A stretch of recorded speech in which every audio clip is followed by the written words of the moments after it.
ஜெர்மனியின் பல மாநிலங்களில் நேற்று மாலை சக்தி வாய்ந்த புயல் காற்று வீசி பெரும் சேதத்தை ஏற்படுத்தியுள்ளது.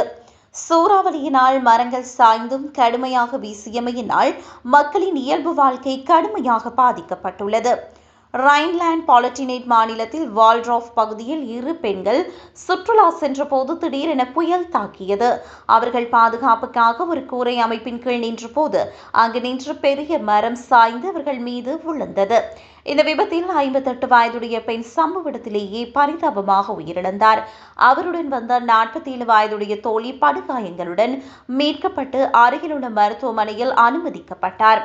வெஸ்டர்வால்ட் மாவட்டத்தில் வீசிய பலத்த காற்று காரணமாக 2 வீடுகளின் சுவர்கள் இடிந்து விழுந்தன. மேலும் பல இடங்களில் மரங்கள் முறிந்து விழுந்ததோடு மின்தடையும் ஏற்பட்டுள்ளது.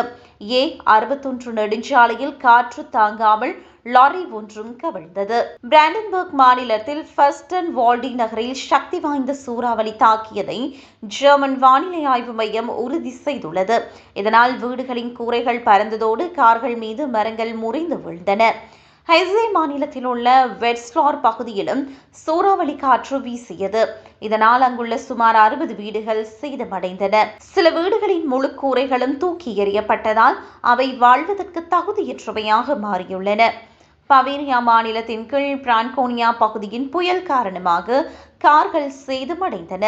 மேலும் குரோனாஷ் நகரில் நடைபெற்ற திருவிழா திடீரென நிறுத்தப்பட்டு சுமார் 3500 விருந்தினர்கள் பாதுகாப்பாக வெளியேற்றப்பட்டனர்.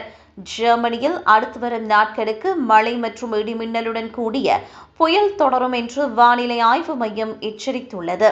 வெப்பநிலையும் 16 முதல் 28 பாகை செல்சியஸ் வரை குறையும் என்று எதிர்பார்க்கப்படுகிறது.